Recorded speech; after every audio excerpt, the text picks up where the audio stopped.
সেদিন ঘুম ভাঙতে স্বভাবত একটু দেরি হয়ে গেল রজতের।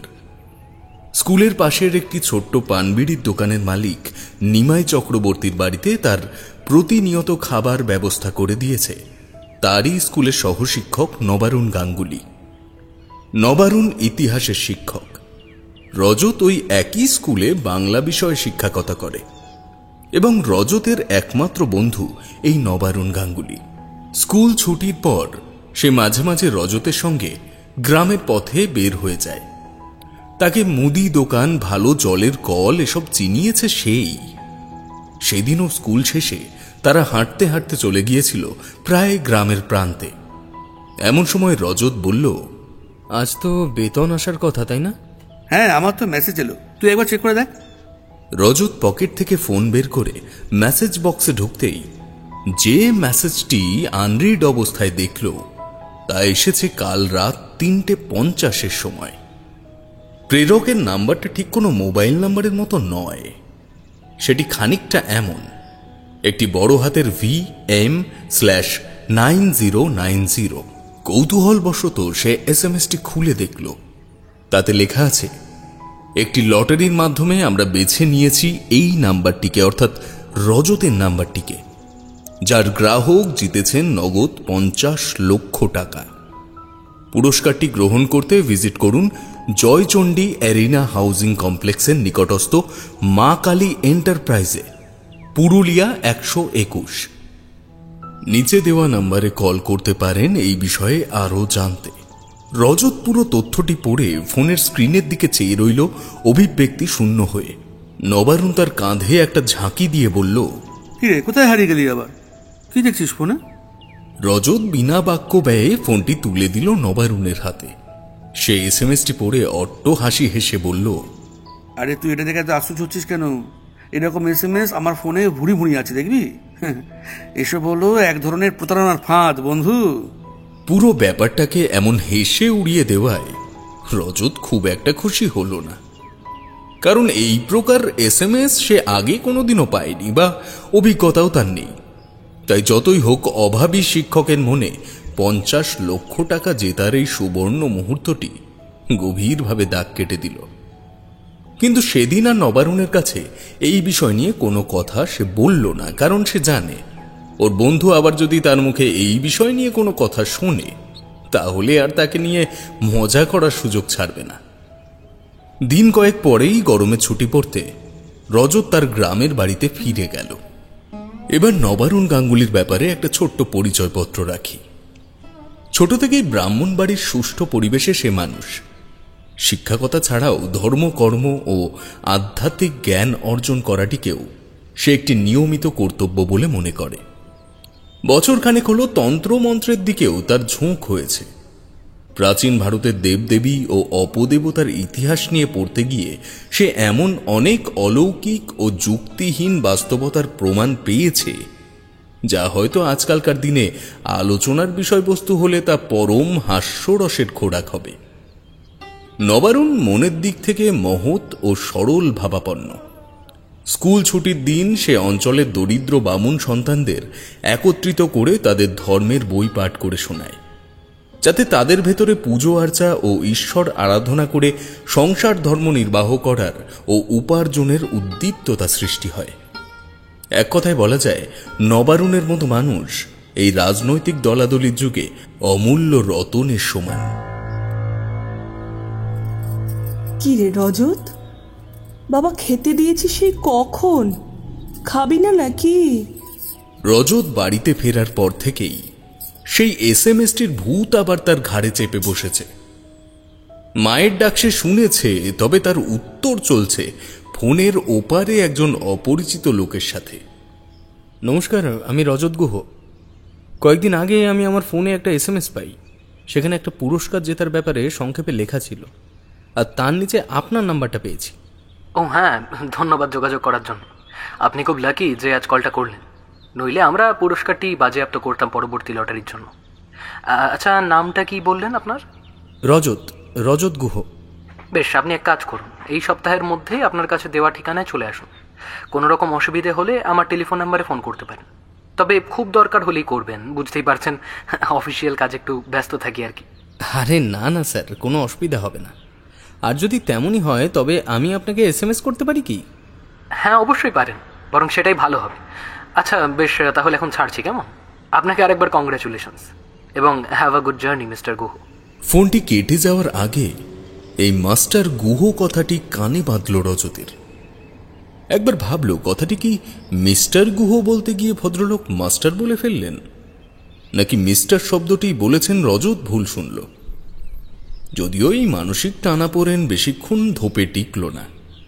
এমন সময় তার মা গলা চড়িয়ে বলে উঠল, দেখেছো দেখেছো ছেলেটার কাণ্ড, খাবারটা পুরো ঠান্ডা হয়ে গেল। রজত আরে এই তো আসছি বলে খেতে চলে গেল। সচরাচর ছুটিতে বাড়ি এলে তার মা তাকে দেনা পাওনার কথা বলে না, পাছে তার ছেলে নতুন করে আবার দুশ্চিন্তায় পড়ে যায়। কিন্তু তাকে উসখুস করতে দেখে রজত নিজেই বলল, কি হয়েছে গো? তোমায় এমন দেখাচ্ছে কেন? বাটির থেকে ডিমের তরকারি থালার ভাঙা ভাতের উপর ঢেলে দিয়ে রজতের মা বললে, বাবা, অমল কাকু টাকা চাইতে এসেছিল। ওনার টাকাটা আর বোধহয় অঞ্চলের সম্মানটুকুও রাখবে না। রজত সবটা শুনল, কিন্তু তার শরীরী ভাষায় কোনো চিন্তার ছাপ নেই। তার মা খানিক বাদে বললে, কি ব্যাপার মনা, তুই কিছু বলছিস না যে? রজত ডিমের কুসুমটি মুখে পুড়ে দিয়ে বললে, আরে অত চিন্তা করার দরকার নেই মা। অমল কাকাকে বলো সপ্তাহ দুয়েক পরে এসে সব টাকা বুঝে নিয়ে যেতে। অভাবের পরিবারে একমাত্র উপার্জনকারীর মুখে এমন কথা শুনলে মন আসলেই আত্মহারা হয়ে ওঠে। রজতের মায়ের চোখ ভিজে এলো। রজত হাত ধুয়ে ঘরে চলে এলো, কারণ তার মাথায় তখন প্রস্তুতি পর্বের মোহরা চলছে। নবারুণ তার বাড়িতে আজ কয়েকটা দুস্থ মানুষকে খাওয়ানোর ব্যবস্থা করেছে। এমনকি বাড়ির পেছনে একটা অস্থায়ী লঙ্গরখানাও বানিয়েছে, সে গরমে জাতীয় গৃহহীন দুস্থ লোকেদের বিশ্রাম নেওয়ার জন্য। লোকজনকে খেতে বসিয়ে দেওয়া ধোয়া তদারকি এসব করছিল নবারুণ। এমন সময় তার ফোনটি বেজে উঠল। ফোন বের করে দেখে রজত কল করেছে। হ্যাঁ রজত বল, কেমন আছিস রে? ভালো আছি ভাই, তবে আরও ভালো থাকতে চাই, বুঝলি? সেটা আবার কি করে? গরমের ছুটিটা একটু পাহাড়ে কাটালে কেমন হয়? এই গরমে পাহাড়? পাগল হলি নাকি আবার? শোন, পাহাড়ে গিয়ে ঠান্ডায় থাকবি কদিন, তো ফিরে এসে কিন্তু আবার সেই গরমই লাগবে। হ্যাঁ প্লিজ না করিস না নবারুণ। পরশু ট্রেন ধরছি শিয়ালদা থেকে, সময় মতো চলে আসিস। আমি সকাল 7টার শান্তিপুর লোকালটা ধরে চলে যাবো শিয়ালদায়। বলে রজত টেলিফোন কেটে দিল। তার মাকে শুধু জানালো সে গরমের ছুটিতে ঘুরতে যাচ্ছে, কিন্তু কোথায় কি বৃত্তান্ত উনিও জিজ্ঞেস করলেন না, আর সেও বলল না। তারিখটা 11ই বৈশাখ। রজতের সঙ্গে নবারুণের শিয়ালদহ স্টেশনে দেখা হলো সকাল 10টা নাগাদ। নবারুণ গন্তব্যের ব্যাপারে অবগত হলো টিকিট কাটার সময়। বলল, ও, শেষে পুরুলিয়া যাওয়ার স্বাদ জাগলো তো। ভেবেছিলাম অন্তত উত্তর ভারতের দিকে হয়তো যাচ্ছি আমরা। কি আছে রে পুরুলিয়া? নবারুণের পক্ষে ভুলে যাওয়াটাই একেবারে স্বাভাবিক, তবে মনে করতেও বেশি সময় লাগলো না। রজত যতটুকু সময় গুছিয়ে বলার জন্য নিল, সেই সময়টুকুর মধ্যেই নবারুণ বলল, তুই কি সেই SMS এর ফাঁদে পড়ে ওখানে যাওয়ার সিদ্ধান্ত নিয়েছিস? রজত ক্ষণিক ইতস্তত করে বলল, যদি বলি হ্যাঁ, তবে কি তুই আমার সাথে যাবি না? নবারুণ ঠান্ডা দৃষ্টিতে তার বন্ধুর দিকে কিছুক্ষণ চেয়ে রইল। তারপর ঈষৎ হেসে বলল, দেখ, তোকে আশাহত করতে চাই না, তবে যেটা ভাবছিস তুই সেটা সম্ভবত পুরোটাই ভুয়ো। তবে এই সূত্রে ঘুরেও যখন আসা যাবে তখন চল। রজত এতক্ষণে যেন নিজেকে হালকা বোধ করল। এই কথাটা পরিষ্কার না হওয়া পর্যন্ত তার মানসিক অস্বস্তি যেন কাটছিলই না। ট্রেন এলে নিজেদের চেয়ার নিয়ে বসে রজত বলল, দেখ নবারুণ, আমার পরিবারের অবস্থা এখন বেহাল। একার পক্ষে চাকরি করে কবে সবকিছু স্বাভাবিক করতে পারবো জানি না। এমন সময় এইরকম একটা ব্যাপারকে এড়িয়ে যাওয়াটা আমার মনে হয় ঠিক হবে না। তোর কথাকেও যদি সত্যি বলে মনে করি, তবুও একবার খতিয়ে দেখতে দোষ কি? তাছাড়া এমন কিছু লাকি চ্যাম্পিয়নশিপের খবর তো কাগজেও পড়েছি। হ্যাঁ পড়েছিস, কিন্তু যাই হোক ভাই, তুই চল। আমি ব্যাপারটা প্রত্যক্ষদর্শী কখনো হয়নি, কেবল লোকমুখে শুনে এসেছি এসব নাকি ভুয়ো। নিজে পরখ করে দেখার ইচ্ছে জাগেনি, এবারে প্রমাণ তোকেও দেবো আর নিজেও সম্পূর্ণ নিশ্চিত হবো। এমন একটা দুমুখ সিদ্ধান্তের কথা বলে নবারুণ থামল। এমন সময় ট্রেনে চাপল এক ফুটপাতের ক্ষুদে শিল্পী। ছোট্ট আয়তনের একটি ঢোল বাজিয়ে সেই কি গান! ওরা দুজনেই সেদিকে মনোনিবেশ করল। তবে নবারুণ যেটা আঁচ করতে পেরেছিল তা একেবারেই স্বাভাবিক পরিণতি, কিন্তু ওদের মধ্যে কেউ জানত না যে কত বড় প্রহেলিকা অপেক্ষা করছে তাদের জন্য। টানা 7 ঘন্টা অবিরত যাত্রার পর তারা নামল পুরুলিয়া জংশন স্টেশনে। সেখান থেকেও জয়চণ্ডী পাহাড় জংশন যাওয়ার ট্রেন মেলে, কিন্তু তারা ঠিক করলো প্রাইভেট গাড়ি ভাড়া করে ধীরে ধীরে সব দেখতে দেখতে এগোবে। এবং এই মনের মিলটার জন্যেই রতন ও নবারুণের বন্ধুত্বটা এত তাড়াতাড়ি এমন শক্তপোক্ত হয়েছে। গাড়ির কোনো অভাব নেই।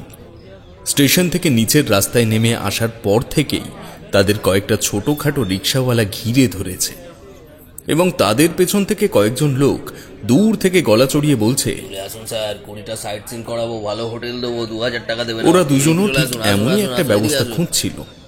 তাই কোনো মতে রিক্সাওয়ালাদের পাশ কাটিয়ে মানিক নামের এক অ্যাম্বাসেডর চালকের সাথে চুক্তি করল ওরা।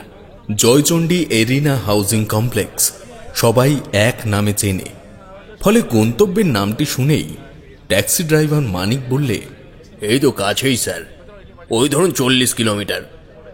আমি বলি কি, আজকের দিনটা আপনারা বিশ্রাম করুন, কাল সকাল থেকে বেরিয়ে পড়া যাবে। পাহাড়ি জায়গা তো, এক একটা জায়গা ঘুরে দেখতে বেশ সময় লাগবে। নবারুণ বলল, সেটাই ঠিক হবে।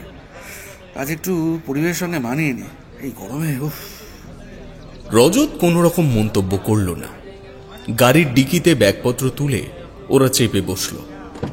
মানিক হালকা সাউন্ডে একটা হিন্দি গান চালিয়ে দিয়ে স্টিয়ারিংয়ে গানের তাল রাখতে রাখতে এগিয়ে চলল।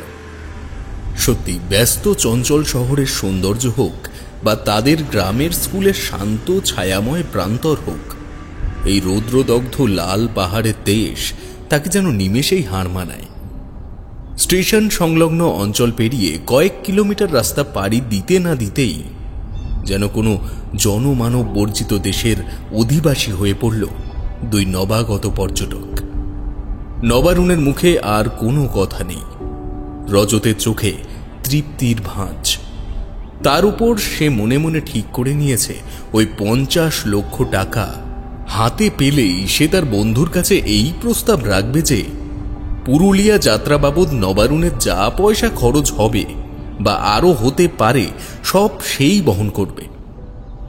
বেশ খানিকটা চলার পর ওদের ড্রাইভার দূরের একটা পাহাড়ের শৃঙ্গের দিকে আঙুল দেখিয়ে বললে, স্যার ওই যে দেখতে পাচ্ছেন, ওরাই জয়চণ্ডী পাহাড়। আপনাদের হোটেলটা ওরই নিচে। চলুন না, দেখবেন জায়গাটা কি সুন্দর। রজতের মন যে ধীরে ধীরে অশান্ত হচ্ছে তা বেশ বুঝতে পারছিল সে। এর মধ্যে বেশ কয়েকবার সে ফোন বের করে ওই এসএমএসটি দেখেছে। নবারুণ ছেলেটি আসলে কেমন তার পরিচয় তো আগেই দিয়েছি। গাড়ি ভাড়া বাবদ বরাদ্দ টাকা ছাড়াও মানিককে আরো 200 টাকা বেশি দিল খাওয়া দাওয়া করবার খরচ বাবদ। যে বিশাল বিলাসবহুল ফ্ল্যাট আকারের প্রতিষ্ঠানটির সামনে এসে তাদের গাড়িটি থেমেছে, সেটি দেখলেই প্রথম প্রশ্ন আসে, এরকম একটা জায়গায় এত আধুনিক মানের একটা হোটেল ভাবা যায়? হ্যাঁ স্যার, প্রায় 5 বছর ধরে ধীরে ধীরে তৈরি করা হয়েছে হোটেলটাকে। তবু খুব পয়সাওয়ালা লোক ছাড়া এখানে বিশেষ কেউ আসে না। আশেপাশে ছোটখাটো রিসোর্ট আছে, লাগলে বলবেন না, আমি কমে করিয়ে দেব। অনেক ধন্যবাদ আপনাকে এত সাহায্যের জন্য। কথাটি একটু ব্যস্ত হয়ে বলল রজত, কারণ তার মস্তিষ্ক তখন আপাত চঞ্চলতায় ছুটছে। কোন রকমের আশ্চর্য বা মুগ্ধ করার মতো দৃশ্যও তার মনের ভেতরে বেশিক্ষণ জায়গা করে নিতে পারছে না। মানিক ফোন নাম্বার দিয়ে বিদায় নিতেই ওরা হোটেলের প্রধান দরজার দিকে অগ্রসর হল। বিরাট কাঁচের গেটের ওপরে অস্পষ্ট হস্তাক্ষরে লেখা আছে, ঘর খালি আছে। নবারুণ ভেতরের রিসেপশন এরিয়াতে ঢুকে একটু গলা ঝেড়ে ডাকল, কেউ আছেন? এমন সময় সে ডেস্ক সংলগ্ন একটি ঘরের ভেতর থেকে একজন মোটা সোটা বছর 50-এর ভদ্রলোক বেরিয়ে এসে বলল, নমস্কার, আমি আছি। ঘর লাগবে বুঝি? হ্যাঁ, ঘর লাগবে একটি। কেমন ভাড়া? ভদ্রলোক হাসি মুখে তাদের পাশ থেকে গিয়ে কোমর সমান কাঁচের টেবিলের উল্টো দিকে গিয়ে দাঁড়ালেন। তারপর বললেন, আমার নাম মলয় রায়চৌধুরী। এলাকায় আমার ডাক নাম মলুদা। আপনারা এই মরা সিজনে জয়চণ্ডী ঘুরতে এসেছেন, অর্থাৎ আপনারা এখন আর আমার কাছে পর্যটক নন, আপনারা আমারও অতিথি। ভাড়ার কথা চিন্তা করে কোনো লাভ নেই। এই নিন, দোতলার এই 105 নম্বর ঘরে চলে যান। আমার একটা ছেলে রাখা আছে, ওর নাম পঞ্চানন। সে গিয়ে আপনাদের ব্যাগপত্র রেখে আসবে। নবারুণ খুশি হয়ে বলল, সত্যি এই রকমই তো হতে হবে আমাদের প্রত্যেককে। তবে আমরা কিন্তু পর্যাপ্ত ভাড়া দিয়েই থাকবো। হ্যাঁ, আপনি অমত দিতে পারবেন না। আচ্ছা, বেশ বেশ। ওরা চাবি নিয়ে সিঁড়ি ধরল। ওপরের 105 নম্বর ঘরটিকেই বেছে দেওয়ার একটা বিশেষ কারণ আছে। মিনিট 5 পরেই পঞ্চানন ব্যাগ দিতে এসে বলল, বাবু, এই ঘরটায় কুলার আছে, দুটো পাকা আছে। শুধু তাই নয়, জানলার পাল্লা দুটো খুলে দেখুন, পরিবেশটা কি বাইরে। যতই গরম হোক না কেন, দিনের বেলায় রাতে হালকা পাতলা কুয়াশা হলেও দেখতে পাবেন। কুয়াশা নয় পঞ্চানন, ওটা মেঘ। হ্যাঁ, ধন্যবাদ জানানোর জন্য তোমার কথা মাথায় রাখবো। বলে নবারুণ উঠে গিয়ে জানলাটা খুলে দিল। সত্যি অপরূপ এই দৃষ্টান্ত। দূরের কালচে সবুজ পাহাড়ের কোলে কোলে সাদা রঙের পাখিগুলোকে দেখলে মনে হয় দেওয়ালে লাগানো একটা অপরূপ সুন্দর পোর্ট্রেটের উপরে কেউ রং ছিটিয়ে দিয়েছে। রজত এতক্ষণ উসখুস করছিল একটা প্রশ্ন করার জন্য। এবার আর থাকতে না পেরে প্রশ্নটা করেই ফেলল। আচ্ছা পঞ্চানন, এখানে মা কালী এন্টারপ্রাইজ বলে কোনো দোকান বা অফিস আছে? পঞ্চাননের কপালে চিন্তার ভাঁজ পড়ল। সে মিনিট 2 মাথা চুলকে কপাল ডুলে হাত কোচলে তারপর উত্তর দিল, কই না তো, তেমন কোনো নাম তো শুনিনি। এক কাজ করি, আমি একবার মলুদার কাছে শুনে আসি কেমন? না না, তার আর দরকার নেই, আমরা খুঁজে নেব। পঞ্চানন নীরবে মাথা নাড়ল। আচ্ছা, 2 বোতল ঠান্ডা জল পারলে একটু দিয়ে যাও তো আমাদের। কথাটি যে আগের বলা প্রসঙ্গটি পঞ্চাননের মাথার থেকে বের করে দেওয়ার জন্য বলল রজত, সেটা নবারুণ ভালোই বুঝতে পারল। ছেলেটি চলে গেলে সে বললে, এ সমস্ত বিষয় আলোচনা করো না এদের সাথে। খামোকা হাসির পাত্র হয়ে লাভ নেই। যদি তেমন কিছু সত্যি হয় তবে পরে জানানো যাবে। তুমি ওই নিচে দেওয়া নাম্বারটিতে একবার কল করো না। উনি বলেছেন খুব দরকার না হলে ফোন না করতে। তাছাড়া আমি ভেবে দেখলাম পুরস্কারটি না নিতে গেলে ওদেরই তো লাভ, তাই বিরক্ত করার দরকার নেই। আমি বরং একটা মেসেজ ছেড়ে দিই। নবারুণ ঈষৎ হেসে ব্যাগপত্র খুলতে আরম্ভ করল। রজত তাদের বর্তমান অবস্থানের কথা ও এখান থেকে কোথায় যেতে হবে তার হদিশ চেয়ে একটা মেসেজ পাঠিয়ে দিল নিম্নলিখিত নাম্বারে। নবারুণ স্নানে চলে গেলে সে ফিরতি উত্তরের জন্য অপেক্ষা করতে লাগলো জানলার কাছের একটি চেয়ারে বসে। এই অপেক্ষা যে বিভীষিকাময় এক কঠিন বাস্তবের হাতছানির, তা বললেও ভুল হবে না। দুপুরের খাবারের ব্যবস্থা করে দিল মলয়বাবু নিজেই। পঞ্চাননের সাথে এবার উনিও এলেন। বললেন, শুরুটা বনমোরগের ঝোল দিয়েই হোক, কি বলেন? পাকা রাঁধুনির হাতের রান্না একবার খেলে নাম করবেন। এসবের আবার কি দরকার ছিল? আমরা বাইরে খেয়ে নিতাম। বাইরে কোথায় খাবেন? এখন তো সব বন্ধ। মাঝে সাঝে শুটিংয়ের দল এসে আমার এখানে ওঠে, তাদের খাওয়া দাওয়ার ব্যবস্থাও আমিই করে দিই। মোটামুটি মাস 2 না গেলে লোকজন আসা শুরু হবে না, তখন সব খুলে যাবে একে একে। রজত ফোনের স্ক্রিনটা একবার চেক করে নিয়ে বলল, এই সময় পাহাড়ে ঘুরতে বেশ মজা লাগবে। রাস্তাঘাটেও কোনো গাড়ি ঘোড়া দেখলাম না, বেশ অন্যরকম অনুভূতি। কি বলিস নবরুণ? নবারুণ একটা অপ্রস্তুত হাসি হেসে বন্ধুর কথায় সায় দিল। খাওয়া দাওয়া শেষে জানলার কাছে দাঁড়িয়ে নবারুণ আয়েশ করে একটা সিগারেট ধরিয়ে বলল, এখনো প্রতি উত্তর আসেনি, তাই না? রজত হতাশ মুখে ফোনটি হাতে নিয়ে না কথাটি বলতে যাবে এমন সময় নোটিফিকেশনের শব্দটি বাজল। ব্যস্ত হাতে এসএমএসটি খুলে সে পড়তে শুরু করল। অসংখ্য ধন্যবাদ আপনাকে গুহবাবু। আপনারা হোটেল থেকে পাহাড়ের দিকে রাস্তা ধরে এগিয়ে আসুন 6 কিলোমিটার। তারপর ডান দিকে জঙ্গলের পথ ধরে গোবিন্দপুর মার্কেটের পথ ধরুন। মিনিট 10 এগিয়ে এলেই আমাদের অফিস দেখতে পাবেন। কাল সকালের মধ্যে চলে আসুন, তবে আমরা চেকটা রেডি করে রাখছি। পুরো তথ্যটি শুনে এবার নবারুণেরও মনের উৎসাহটা একটু বাড়ল। হাতের কাছে এমন একটা ধাপ্পাবাজির নগ্নতাকে উন্মোচন করার সুযোগ তো বটেই, তার উপর নিজের বন্ধুর চোখের থেকে সরলতার রেশমি ফাঁসটি খোলার অঙ্গীকার তার মাথায় ভর করল। পরদিন বেলা 7টার সময় নবারুণ গাড়ির ড্রাইভার মানিকের নাম্বারে কল করে তাকে চলে আসতে বললে সে বলল, স্যার আসছি আমি, এখনো তো ফিরিনি স্টেশনে। কাল রাস্তায় এক বন্ধুর সাথে দেখা হয়ে গেল, ওর সাথেই থেকে গেছিলাম। আপনারা তৈরি থাকুন, আমি 30 মিনিটের মধ্যে আসছি। ওরা দুজন তৈরি হয়ে ঘরে তালা লাগিয়ে নিচে এলো। মলয়বাবুকে আর পাওয়া গেল না নিচে। উনি হয়তো এখনো বিছানা ছাড়েননি। বেশিক্ষণ অপেক্ষা করতে হলো না। 30 মিনিটের আগেই মানিক গাড়ি নিয়ে চলে এলো। ঠিকানা বলতেই মানিক ভ্রুকুটি করে বললে, গোবিন্দপুর মার্কেটে যাওয়ার রাস্তা?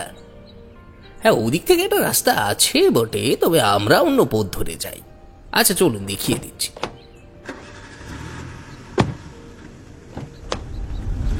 রজত ও নবারুণ দৃষ্টি বিনিময় করে গাড়িতে চাপল। এমন সময় মানিকের ফোনে একটা ফোন এলো। সে ফোনটি না ধরে কেবল নাম্বারটি দেখে নিয়ে ফোনটি কেটে পাশে রেখে দিল।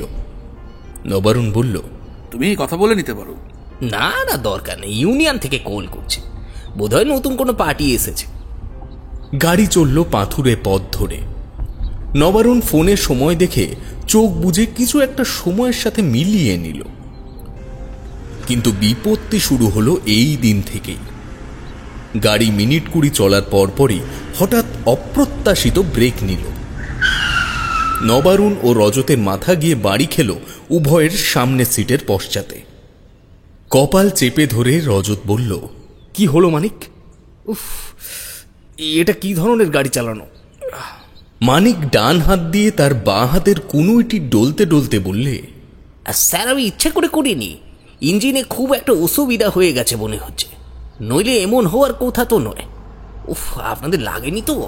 নবারুণ হালকা পাওয়ারের একটা চশমা পরে। সবসময় নয়, কোনো কাগজ বা বই পড়ার ক্ষেত্রে সেটি সে নাকের ওপর বসিয়ে নেয়।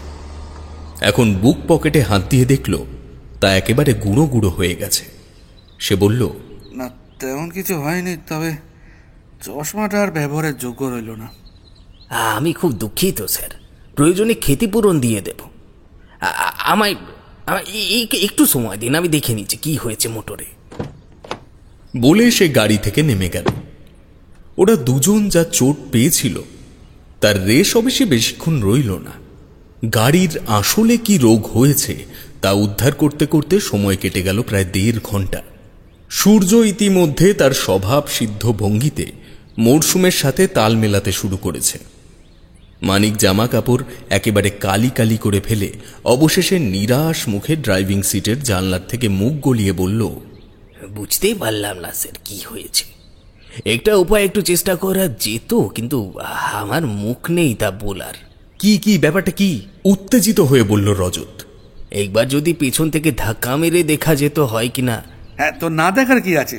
তাতে যদি কিছু উপকার হয় তবে তো আমাদেরই ভালো। বসো, তুমি স্টিয়ারিংয়ে বসো। পাহাড়ি রাস্তায় চড়াইয়ের অভিমুখে গাড়ি ঠেলা সহজ কাজ নয়। ওরা দুজনই ঘেমে একদম স্নান হয়ে গেল, তবুও গাড়ির শরীর সুস্থ করতে পারল না। মানিক কপালের ঘাম মুছে বললে, স্যার আমি মিস্ত্রি ডেকে আনি অথবা একটা উপায় করি, আপনাদের আর কষ্ট দেব না। ওদের অবস্থা তখন কাহিল হয়ে পড়েছে। পাহাড়ে ঘুরে বেড়ানোর মতো শারীরিক বা মানসিক শক্তি কোনোটাই আর অবশিষ্ট নেই। তবুও উদ্দীপ্ততা সেদিন তাদের শক্তি সঞ্চার করেছিল। নবারুণ সজোরে একটা নিঃশ্বাস টেনে বললে, চল আমরা হেঁটে হেঁটে এগোই, বেরিয়েছি যখন হতাশ হয়ে হোটেলে ফিরবো না। রজত তখন সোনার ডিম পাড়া হাঁসের খোঁজ পেয়েছে, সে কি আর অমত প্রকাশ করতে পারে? দুজন মানিককে ফোন করতে বলে এগোতে শুরু করল। দুপাশে সারিবদ্ধ নাম না জানা বনস্পতির মাঝের থেকে চলে গেছে একটা লাল সুতোর মতো রাস্তা। আর বনের ভেতরকার জাগতিক আর্তনাদ যেন শ্রবণ শক্তিকে অনেক ক্ষীণ করে দিয়েছে। তবে তারা হেঁটে চলেছে তো হেঁটেই চলেছে, কিন্তু সে পথের বাঁক কই? যে ডান দিকে নেমে যাওয়ার রাস্তাটির উল্লেখ এসএমএসটায় করা হয়েছিল। অর্থপ্রাপ্তির আকাঙ্ক্ষা বাস্তবিক পরিবেশের নির্জনতার সঙ্গে মিশে আরো রহস্যময় করে তুলল রজতের মনকে। এমন সময় ওখানে কেউ একটা দাঁড়িয়ে রয়েছে না? বলে উঠল নবারুণ। রজত তার দৃষ্টি অনুসরণ করে দেখল সত্যি একটা নীল শার্ট ও ধূসর কালারের প্যান্ট পরে একটি যুবক অনতি দূরেই তাদের দিকে চেয়ে দাঁড়িয়ে রয়েছে। পরক্ষণেই সে এগিয়ে আসতে শুরু করল। নবারুণ দ্রুত পায়ে তার দিকে এগিয়ে যেতেই ছেলেটি খানিক দূর থেকেই প্রণামপূর্বক বললে, নমস্কার, আমি অর্ণব। কিন্তু আপনারা হেঁটে এলেন যে? আপনি আমাদের চেনেন? না, চিনি না, তবে পুরস্কারের বিজেতা হিসেবে একজনের আসার কথা আজ। নাম রজত গুহ, যদি ভুল না করি। রজত ততক্ষণে পাশে এসে দাঁড়িয়েছে। অর্ণবের কথা শেষ না হতেই সে বললে, আমি রজত গুহ বলছি, তবে আপনাদের ঠিকানাটা অতি কষ্টলভ্য জায়গায়। আপনার সাথেই কথা হয়েছিল আমার, তাই না? বেশ বেশ, অশেষ ধন্যবাদ এত দূর কষ্ট করে আসার জন্য। বাকিটা আপনাদেরকে চিন্তা করতে হবে না। মানিক, আয়, বেঁধে ফেলি দুজনকে। শেষের নির্দেশটা দৃষ্টিরেখা পরিবর্তন করল নবারুণের বাঁ দিকের কাঁধের পাশ থেকে। ওরা দুজন চমকে উঠে পেছনে তাকিয়ে দেখল তাদের পরিচিত ট্যাক্সি চালক মানিক হাতে একটা মোটা গাছের ডাল নিয়ে দাঁড়িয়ে রয়েছে। পরক্ষণেই মোক্ষম জোরে তা আঘাত করল নবারুণের মাথায়, এবং তারপর রজতের সাথেও হলো একই নিষ্ঠুরতা।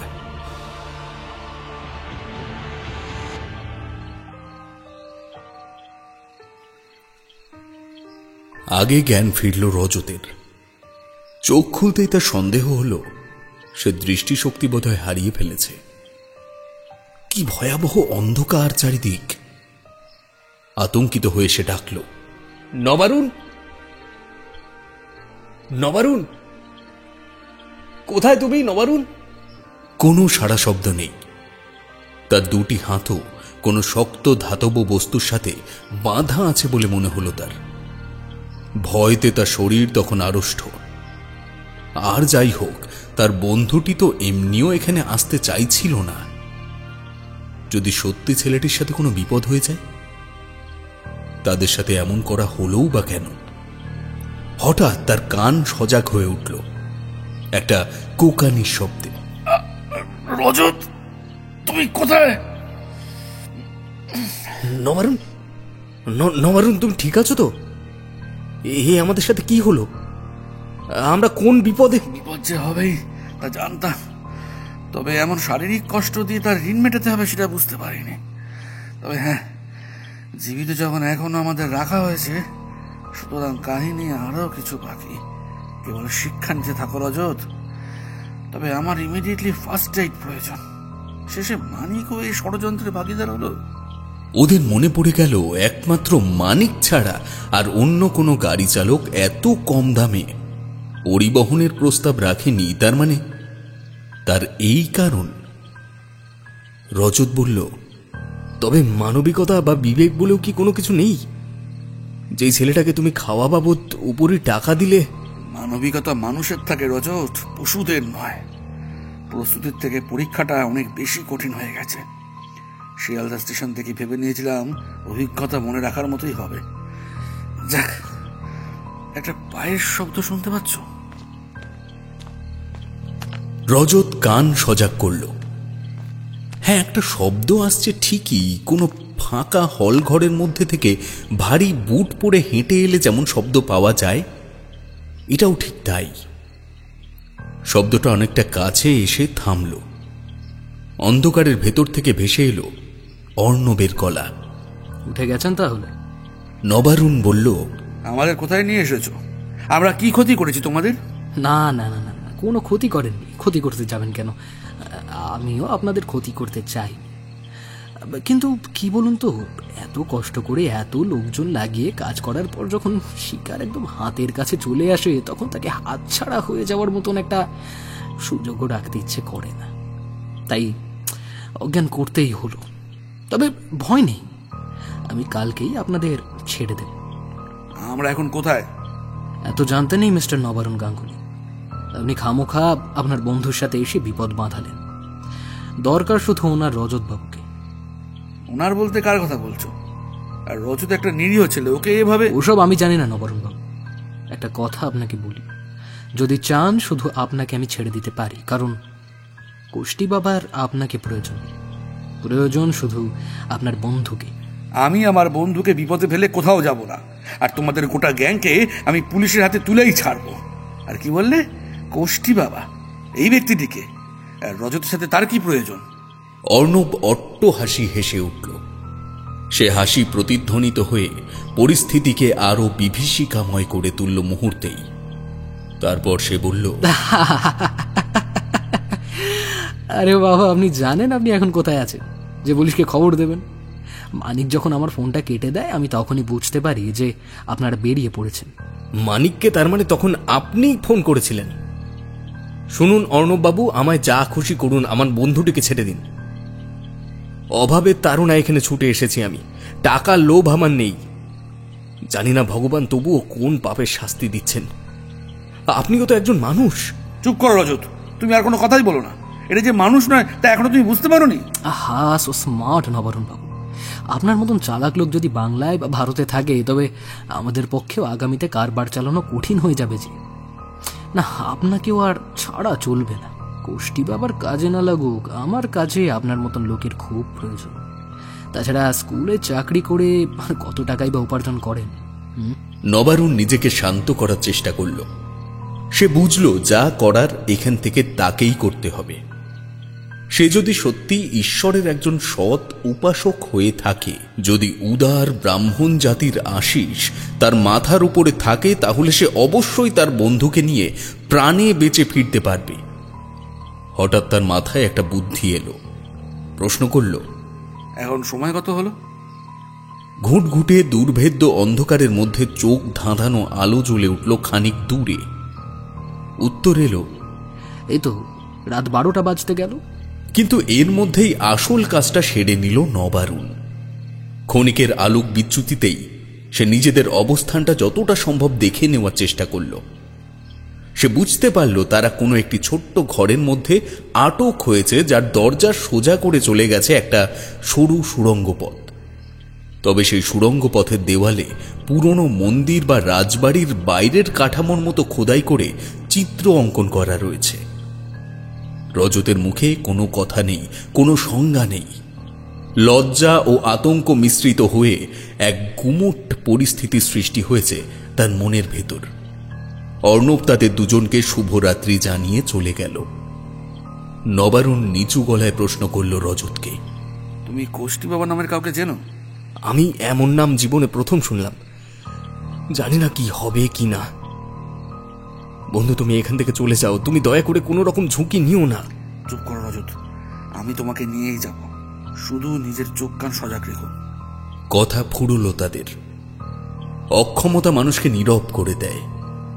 সেদিন এই প্রবাদের উপযুক্ত প্রমাণ পেল রজত। কিন্তু নবারুণের চুপ থাকার পেছনে কতটা চঞ্চলতা ছিল তা কেবলমাত্র ঈশ্বরই জানে। চোখ বুজে রাখা বা খুলে থাকা যেখানে সমান, সেখানে কখন জেগে আছি বা কখন ঘুমিয়ে পড়লাম তার হিসেব রাখা যায় না। দুশ্চিন্তায় ও খিদেতে রজত কখন ঘুমিয়ে পড়েছে সে নিজেও জানে না। ঘুম ভাঙল নবারুণের চিৎকারে, আমাকেও নিয়ে চলো ওর সাথে। শেষ করতে চাইলে আমাকেও শেষ করে দাও, আমি একা থাকবো না। চমকে উঠে রজত দেখল অন্ধকার ঘরে দুটি মশাল নিয়ে দুজনের আগমন ঘটেছে।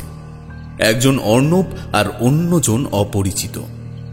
নবারুণের অনুরোধকে অতোয়াক্কা করে নবাগত লোকটি রজতের হাতের বাঁধন খুলতে শুরু করল।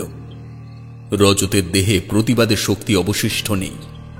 সে ধস্তাধস্তি কিছুক্ষণ করল ঠিকই, কিন্তু ব্যর্থ হল।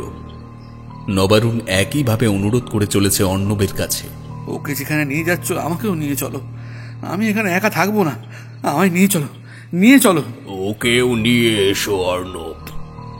তৃতীয়বার সব সাধনায় ওর পিঠের ওপরেই উপনিবেশ করব। এমন সময় সম্মুখের দরজার থেকে চলে যাওয়া লম্বা অন্ধকার গলিপথের ওদিক থেকে ওই ভারী গলা ভেসে এলো। অর্ণব বলল, কি সাধনা টাধনা করবেন আমি জানি না কুষ্টি বাবা, তবে দুজন মানুষের রেট কিন্তু বেশি হবে, একজনের মূল্যে ছাড়তে পারবো। ওরে, যে জিনিস তোকে দিয়ে যাব তা অর্থের থেকেও অনেক মূল্যবান। হাকিনি বশ করার বীজ মন্ত্র শিখিয়ে দেব তোকে। সব সময় ত্রিকালকে সঙ্গে করে রাখবি। মানুষকে কিনে ফেলবি বৎস, কিনে ফেলবি। নবারুণের বুঝতে বাকি রইল না আগন্তুক একজন ভেকধারী তান্ত্রিক।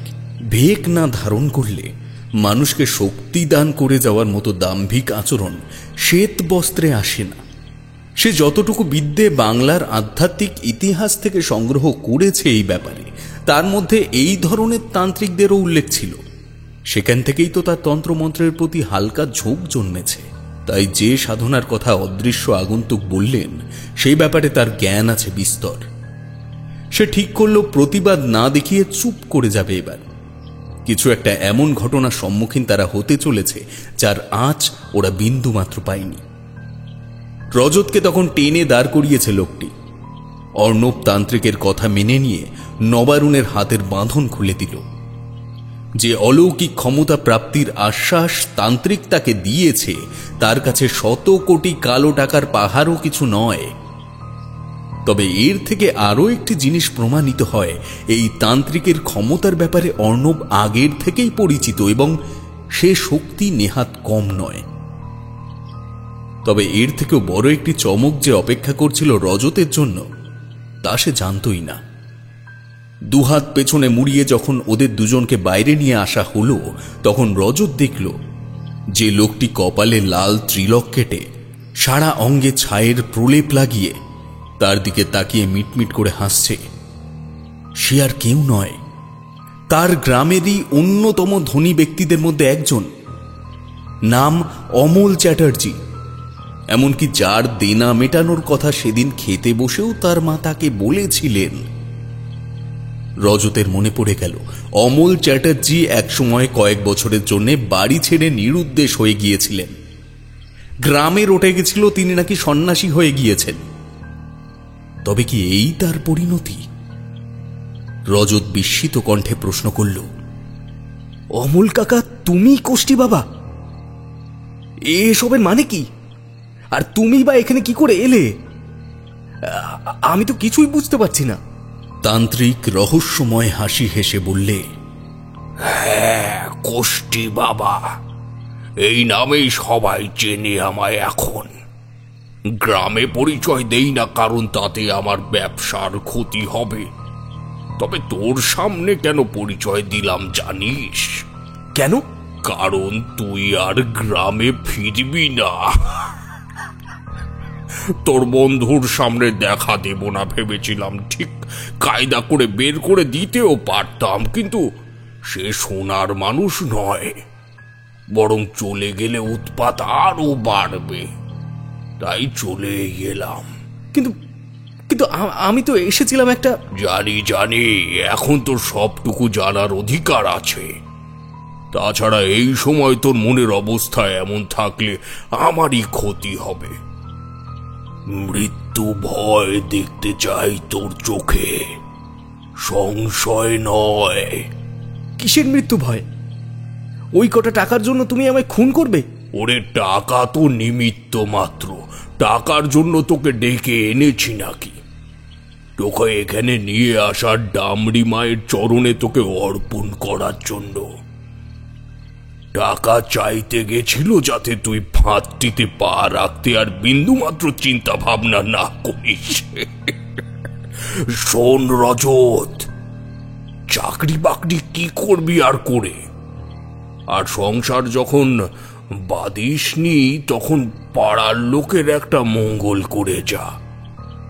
তোর বাবা মাকে আমি দেখে নেব মরার আগে পর্যন্ত, কথা দিচ্ছি। রজতের পুরো ব্যাপারটাই দুঃস্বপ্নের মতো ঠেকছিল। সাদাসিধে সরল দুর্ভাগা ছেলেটির কপালে ভগবান এমন দুর্বিষহ দিন জমিয়ে রেখেছেন। নবারুণ চোয়াল শক্ত করে বললে, এত লোক থাকতে রজতের মতো একটা নিরীহ ছেলের সর্বনাশ করতে আপনার একটু দ্বিধাবোধ হচ্ছে না?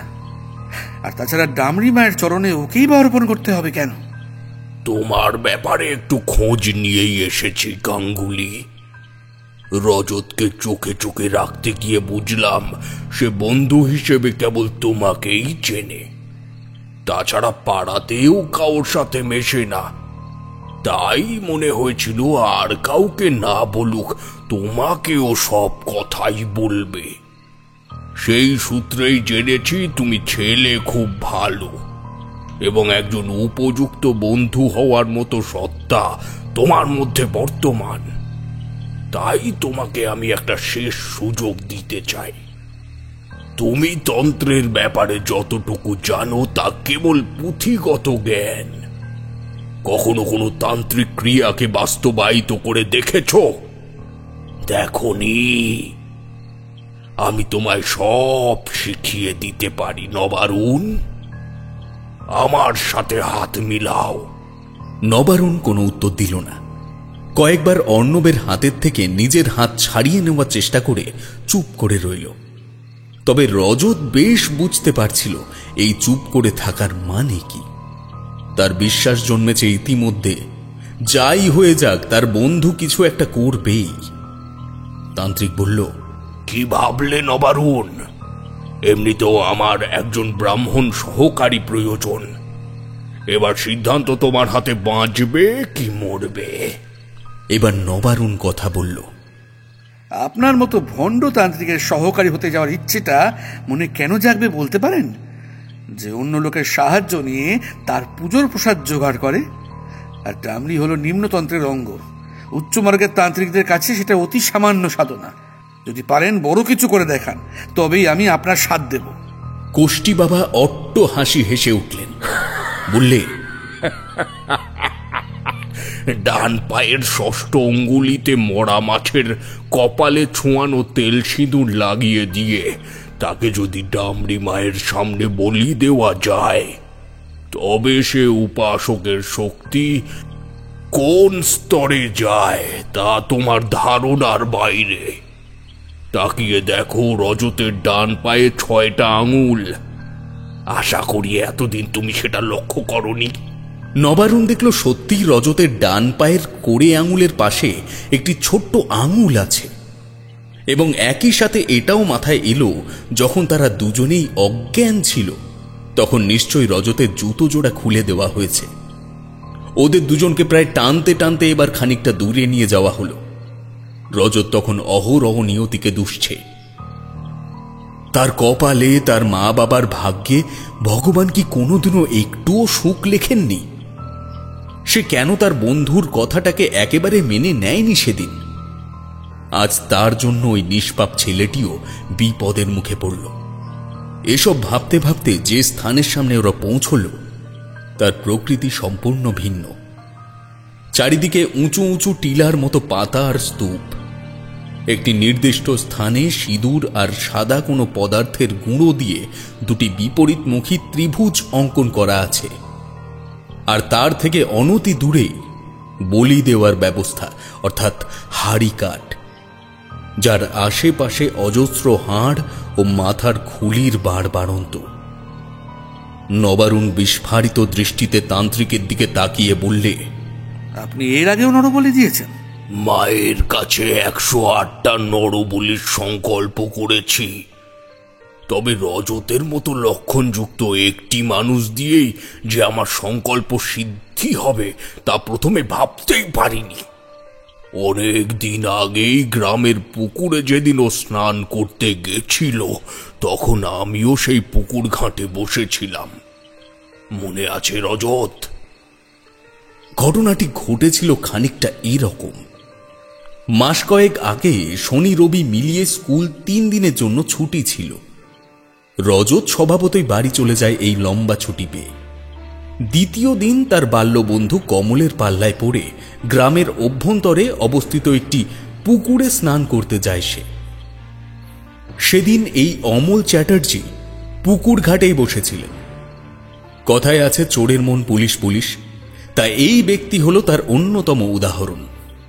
ওনার চোখ পুকুর থেকে স্নান করে উঠে আসা রজতের পায়ের দিকে পড়তেই সে অবাক হয়ে বলেছিল, রজত দাঁড়া দেখি একটু। কি হয়েছে অমল কাকা? তোর ডান পায়ের পাতায় কি 6টা আঙুল? ও হ্যাঁ হ্যাঁ, এটা আমার ছোট থেকেই। একদিন অনেক বড় মানুষ হবি। এমন কিন্তু পৃথিবীতে খুব হাতে গোনা কয়েকজন মানুষেরই হয়। তাই যেন হয় অমল কাকা। তোমার দেনাটা মিটিয়ে না দেওয়া পর্যন্ত মাথার থেকে একটা বড় চাপ নামছে না। যাক কাকা, ভালো থেকেও আসি। বলে সেদিন রজত বাড়ি চলে আসে। তবে সেদিন থেকেই যে এই বহুরূপী তান্ত্রিকের মধ্যে একটা কটু ষড়যন্ত্রের সূত্রপাত হয়েছিল তা আজ প্রমাণিত হল রজতের কাছে। তান্ত্রিক বলে চলল, এই অর্ণব, ট্যাক্সি ড্রাইভার মানিক আমায় অনেক সাহায্য করেছে সব ক্ষেত্রে। মানুষ আজকাল কত সহজে নিজেকে জালে জড়িয়ে ফেলছে বলো দেখি। আমি তো নিমিত্ত মাত্র। জগতে আরো বড় প্রলয় আসবে এই বিজ্ঞানের বহুমূল্য সৃষ্টির জন্য, দেখে নিও। এইটুকু বলে সে দৃষ্টি নিক্ষেপ করল ওই পরিষ্কার স্থানটিতে অঙ্কন করা ছকটির দিকে। চোখ বুজে কি বিড়বিড় করে অর্ণবকে ইশারা করল রজতকে ফাঁসির স্থানে নিয়ে যাওয়ার জন্য। নবারুণ আর চুপ করে রইল না। নিজের শরীরের নমনীয়তাকে কাজে লাগিয়ে তাকে ধরে থাকা ব্যক্তিটিকে এক ধাক্কায় সরিয়ে দিয়ে রজতের দিকে ছুটে যাবে এমন সময় তার সম্মুখে বন্দুক উঁচিয়ে দাঁড়ালো অর্ণব। বলল, অত কাঁচা বুদ্ধির মানুষ আমরা নই গাঙ্গুলি বাবু। সব রকম ব্যবস্থাই করা আছে আপনাদের জন্য। এবার চুপচাপ একটু দাঁড়িয়ে থাকুন তো ওখানে। প্রাথমিক কাজটা সেরে নিয়ে তারপর আপনার ব্যবস্থা করছি। কোনো উপায় নেই আর নবারুণের কাছে। তখন সে ধপ করে মাটিতে বসে পড়ল। রজত প্রতিবাদ করার শক্তি হারিয়েছে। এত সব আকস্মিক ঘটনার শিকার একসাথে হওয়ার কারণে তার মস্তিষ্কেও শিথিল হয়ে এসেছে বিচার বুদ্ধি শক্তি। সে নিজের শরীরকে এলিয়ে দিল ওই রক্তবর্ণে আবৃত বলি কাঠের সামনে। নবারুণের কাছে তখন ঈশ্বরকে ডাকা ছাড়া আর অন্য কোনো উপায় নেই। তবে যে পরিমাণে পুণ্যার্জন নবারুণ করেছে তার এইটুকু জীবনে তার ফলাফল তো পাওয়ারই ছিল। তান্ত্রিক ইতিমধ্যেই সেই ত্রিভুজ চিত্রের সামনে পদ্মাসনে বসে পড়েছে। নবারুণ বইতে পড়েছে এই সাধন কর্মে বলি অর্পণ করবার আগে ডামরি মাকে চাল কলার নৈবেদ্য দিয়ে আহ্বান করতে হয়। তান্ত্রিক গলা চড়িয়ে শুরু করল মন্ত্রোচ্চারণ। ওম ভুরিদা ভুরি দেহীন মাদ্রভ্যং ভুর্যা ভর ভুরি ঘেদেন্দ্র দিতস্যে ওম ভুরিদা তেস্যে সূত্রাঞ্চ পুরুত্রাসুর বৃহত্রন আনো ভজস্য রাধসী ওম ভুরিদা ভুরি দেহীন মাদ্রভ্যং ভুর্যা ভর ভুরি ঘেদেন্দ্র। নবারুণের মাথায় অকপটে একেবারে তাদের বর্তমানে অবস্থানের নামটি ভেসে উঠল এবং তার সঙ্গে আরো যে বিষয়টি উজ্জ্বল জ্যোতিষ্কের মতো মনকে আলোকিত করে তুলল তা হল জায়গার নামের মধ্যে অন্তর্ভুক্ত একটি শব্দ। অর্থাৎ জয় চণ্ডীর থেকে জয় বাদ দিলে রয়ে যায় চণ্ডী শব্দটি। তবে চণ্ডীমা কি অকুস্থলে উপস্থিত হয়ে এই নিরীহ ছেলেটির জীবন রক্ষা করতে পারে না? এ তো তারই ভূমিভাগ, এ তো তারই গর্ভস্থল। তবে দিনের পর দিন এমন অসহায়তা কিভাবে চলছে এই স্থানে? তান্ত্রিকের মন্ত্র পাঠের শব্দ আরো বেড়েছে তখন। এমন সময় ঘটমান ভয়াবহতার সমস্ত কুৎসিত পরিবেশটিকে নিমেষে আরো রহস্যময় করে তুলল নবারুণের অট্টহাসি। বলল, আর একটু খবর নিতে পারতেন আমার ব্যাপারে অমলবাবু। আমরা দুই ভাই। আমার ছোট ভাই নির্মাল্য গাঙ্গুলি লালবাজার ক্রাইম ডিপার্টমেন্টের একজন ইন্টেলিজেন্স অফিসার। রজত আমায় ফোন করা মাত্রই আমি বুঝতে পেরেছিলাম সে কোথায় যাবে বা কি বৃত্তান্ত। আর আমি আগে থেকেই জানতাম এই পুরো ব্যাপারটাই প্রতারণা। তবে তার পরিণতি যে এমন একটা নৃশংসতা তা জানতাম না। যাই হোক, ভাইকে আমি আগে থেকেই জানিয়ে দিই এবং বলে দিই আমার ফোনটি ট্রেসে রাখার জন্য। সবে 2016 সাল অমলবাবু।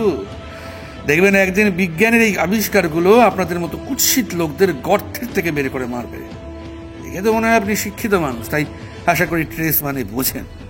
কাল রাতে অর্ণবের কাছে সময় জানতে চাই এই কারণেই যে আমি আমার ভাইকে আমার ও রজতের দুজনের ফোন নাম্বার দিয়েই বলেছিলাম, ফোন দুটো বন্ধ হয়ে গেলে মনে করবি সেটাই আমাদের শেষ মুভমেন্ট। আর এটা তো জানতাম প্রতারকরা আগেই ফোন কেড়ে নিয়ে তা সুইচ অফ করে দেবে, হয়তো এসে পড়েছে। বলা মাত্রই বিস্ফারিত দৃষ্টিতে বাকি তিনজন নবারুণের দৃষ্টি অনুসরণ করল। ঠিক এই সময় এক মোক্ষম লাথিতে অর্ণবের হাতের থেকে রিভলভারটি ফেলে দিল সে। এক লাফে বন্দুকটি নিয়ে শূন্যে গুলি চালিয়ে দিল নবারুণ। উঠে এসো রজত। রজত মনে বল পেয়ে এক লাফে উঠে দাঁড়াল। অমল চ্যাটার্জি ওরফে কোষ্টি বাবা ফ্যাল ফ্যাল করে নবারুণের মুখের দিকে চেয়ে রয়েছে। অর্ণবের সঙ্গী ততক্ষণে এলাকা ছাড়া হয়েছে দৌড়ে। হাত দিয়ে মাথা চেপে ধরে অর্ণব বলল, আমার নেটওয়ার্ক অতটা ছোট নয় মিস্টার গাঙ্গুলি, আপনাকে ছাড়বো না। রজত, বন্দুকটা ধরো তো। বলে রজতের হাতে বন্দুকটি দিয়ে সে ঝাঁপিয়ে পড়ল অর্ণবের বুকের ওপর। দু হাতের মুঠো শক্ত করে বার দুয়েক বসিয়ে দিল তার নাকে মুখে। অর্ণব কুঁকিয়ে উঠে শান্ত হয়ে গেল। এমন সময় পুলিশ গাড়ির সাইরেন ভেসে এলো কানে। নবারুণের মুখে অর্ণবের রক্ত ছিটে এসে এক বিভৎস চেহারা নিয়েছে তখন। সে উঠে দাঁড়িয়ে মুখের রক্ত হাত দিয়ে মুছে নিয়ে বলল, গুলিটা কেন ছুঁড়েছিলাম বুঝতে পারছেন অমলবাবু? শব্দটা যেন অনুসন্ধানীদের কান পর্যন্ত যায় এই কারণে। আমার কোনো ছোট ভাইটাই নেই, আমি বাবা মার একমাত্র সন্তান।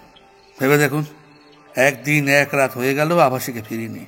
হোটেলে মালিক মলবাবু তো চিন্তায় পড়বেনি, তাই না?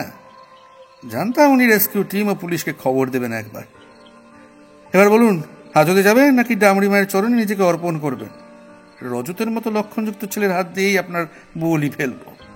মুখ সামলে কথা বল মূর্খ, এত চালাকি করলি? হ্যাঁ, সে জানিস জানিস জানিস মায়ের সামনের থেকে মায়ের ভোগ তুলে নিয়ে গেলে তার ফলাফল কি হয়? তোরা কেউ মুক্তি পাবি না, কেউ পাবি না। এখন আপনার মুক্তি আপনার কাছে। এই বিজ্ঞানের যুগে তন্ত্রমন্ত্রের জায়গা নেই এই কথা বলা ভুল হবে, তবে তান্ত্রিক হতে গেলে এই যুগে সম্ভব নয়। আসুন মলয়বাবু, এদিকে আমরা। রজত নির্দ্বিধায় তার বন্ধুকে জড়িয়ে ধরল, বলল, তোমায় ধন্যবাদ দিয়ে ছোট করব না নবারুণ। আমায় কৃতজ্ঞতা দেখানোর সুযোগটুকু কেবল দিও কোনোদিন বন্ধু। তারা ফিরে এলো বাড়িতে। তবে স্মৃতি হিসেবে রয়ে গেল দুই বন্ধুর একান্ত অনুগত স্নেহ, শ্রদ্ধা ও কৃতজ্ঞতা।